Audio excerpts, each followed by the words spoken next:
Children will ruin the atmosphere, Marcus said, adjusting his silk tie while studying his reflection in our bedroom mirror. This is an important networking event, Emma. My colleagues expect sophistication, not screaming kids running around the garden. I stood in the doorway, watching my husband of 12 years transform into someone I barely recognized. Ever since his promotion to senior partner at the law firm, he'd become increasingly obsessed with appearances, fitting into the right social circles. But this was a new low, even for him. They're your children, Marcus. Jack is 7, and Sophie just turned 5. Where exactly do you expect them to go during your precious garden party? He turned to face me, his expression a mix of condescension and impatience. I've already arranged for your sister to take them for the weekend.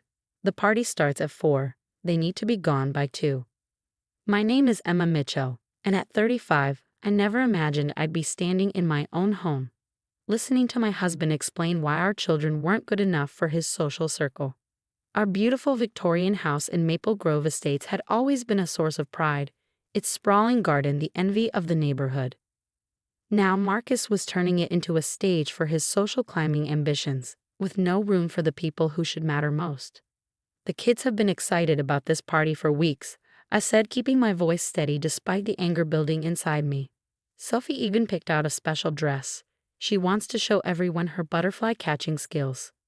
Marcus sighed, the sound dripping with theatrical exhaustion. Emma, please. The Hendersons are coming. Judge Matthews and his wife too. This isn't some backyard barbecue, it's a sophisticated garden soiree. Children simply don't fit the ambience I'm trying to create. I watched him adjust his tie one last time, remembering how different he used to be. When we first moved to Maple Grove 5 years ago, we'd host neighborhood picnics in our garden. Jack and Sophie would run around with the other kids while Marcus grilled burgers and laughed at their antics.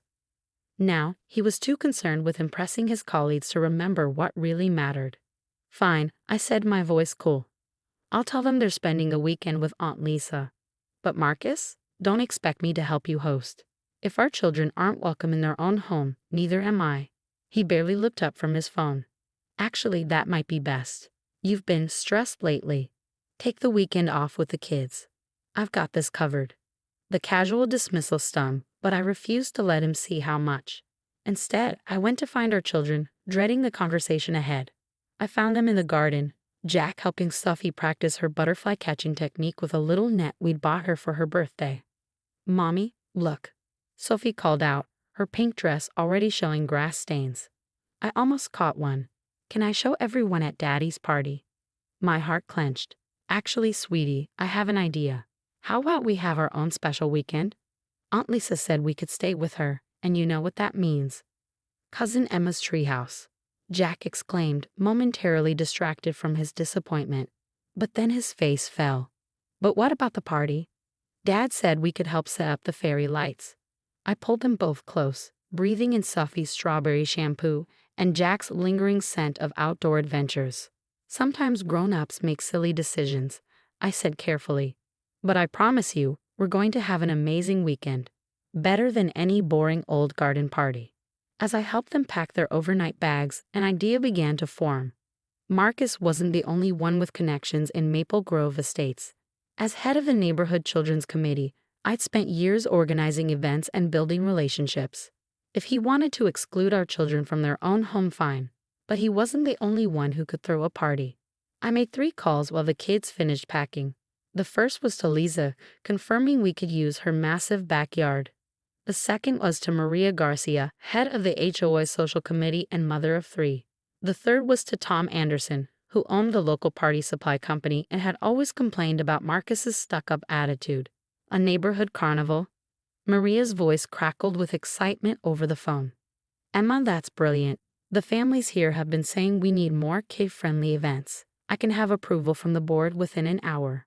Tom was equally enthusiastic. I've got bounce houses, cotton candy machines, everything you need. Consider it my contribution. That husband of yours has been looking down his nose at my business for years. By the time we pulled out of our driveway, Marcus was already directing the catering staff on the proper placement of his imported French furniture. He barely noticed us leave, too busy creating his perfect, sophisticated atmosphere. What he didn't know was that his perfect garden party was about to get some serious competition. Where are we really going, Mom? Jack asked from the back seat, always the perceptive one. I met his eyes in the rearview mirror and smiled. We're going to show this neighborhood what a real party looks like, sweetheart. How do you feel about carnivals? Their excited cheers filled the car as we drove away, and I felt a weight lift from my shoulders.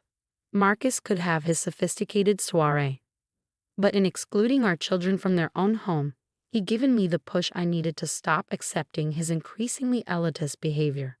What he didn't know, what he was too busy impressing Judge Matthews to notice, was that the HOA had been looking for an excuse to start regular family-friendly events in the neighborhood. His garden party wasn't just going to compete with a carnival. It was going to compete with the launch of a new Maple Grove tradition. I glanced back at my children, now chattering excitedly about cotton candy and bounce houses, and felt a smile spread across my face. Sometimes the best revenge isn't about getting even. It's about creating something better than what excluded you in the first place. The weekend was about to get very interesting in Maple Grove Estates. Lisa's sprawling backyard was already buzzing with activity by Saturday morning. Tom's crew had arrived at dawn, setting up 3 bounce houses, a cotton candy station, and enough carnival games to rival a county fair. I watched as Sophie's eyes grew wide when they unfolded a massive inflatable slide, while Jack could barely contain his excitement at the sight of the rock climbing wall. "Emma, this is absolutely brilliant," Lisa said, handing me a coffee as we supervised the setup. "Half the neighborhood has already RSVP'd to Maria. The Hendersons too. Apparently, they chose our carnival over Marcus's party. Something about wanting their twins to have fun for a change." I nearly choked on my coffee. The Hendersons were Marcus's most sought-after guests, the ones he'd been trying to impress for months. "Are you serious?" "Oh yes," Lisa grinned. "Sarah Henderson called Maria personally. Said she's tired of pretentious, adult-only events. She wants her kids to grow up in a real community." As if on cue, my phone buzzed with a text from Marcus.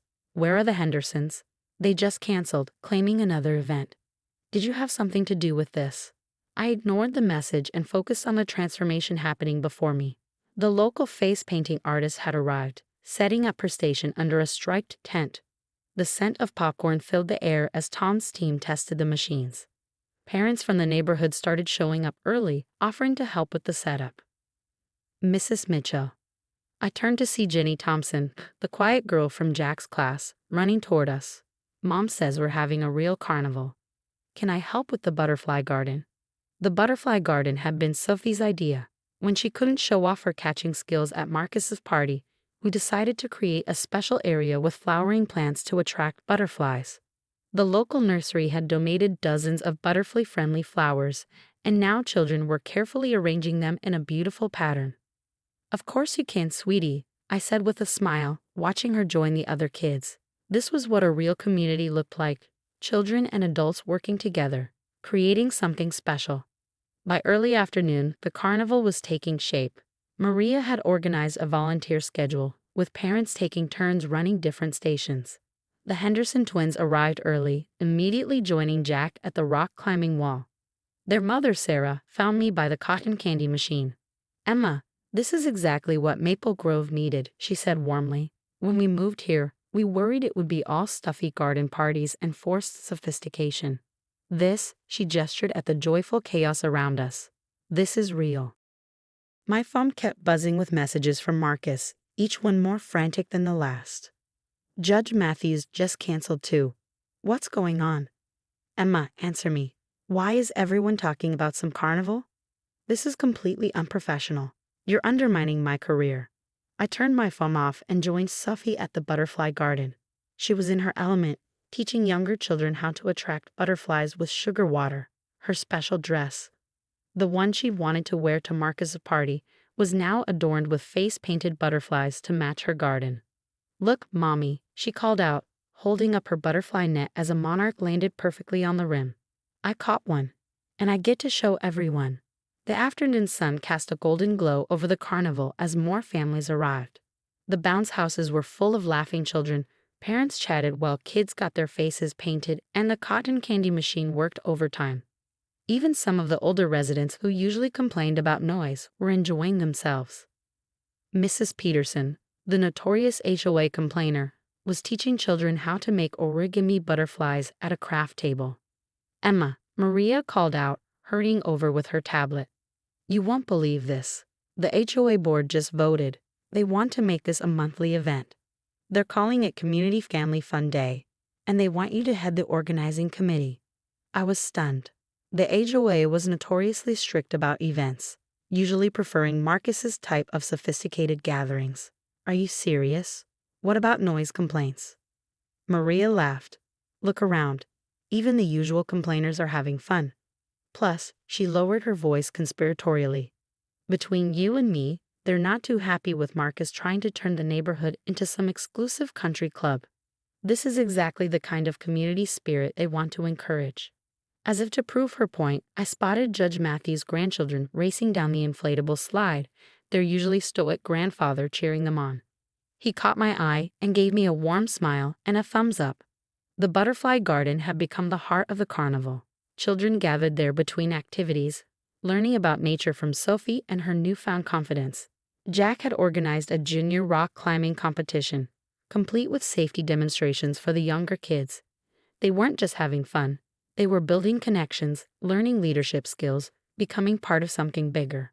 Around 4 p.m., the time Marcus's garden party was supposed to start, Lisa pulled me aside.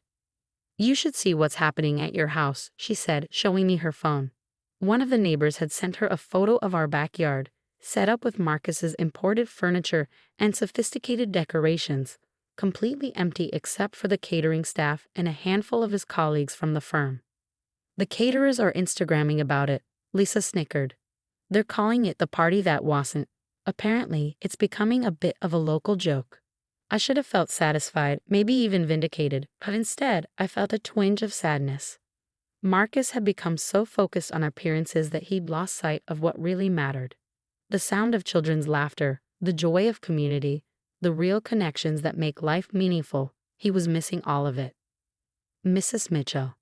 Jenny's voice pulled me from my thoughts. "Can you help us? We want to make thank you cards for everyone who helped with the carnival." I joined a growing group of children at the craft table, watching as they created colorful cards decorated with butterflies and carnival themes. This was the real sophistication Marcus had been chasing, the natural grace of children showing gratitude, the authentic connections being formed, the true spirit of community. My phone lit up with one final message from Marcus before I turned it off again. "This is humiliating. We need to talk when you get home." Yes, I thought, watching Sophie teach a group of children her butterfly catching technique, we certainly did need to talk. But first, we had a carnival to enjoy and a community to celebrate.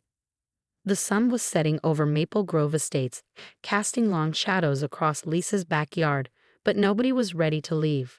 Parents set up picnic blankets, children continued their adventures, and the butterfly garden glowed with the solar lights we'd installed that morning. This wasn't just a reaction to Marcus's exclusion anymore. It had become something much more important. It had become a beginning.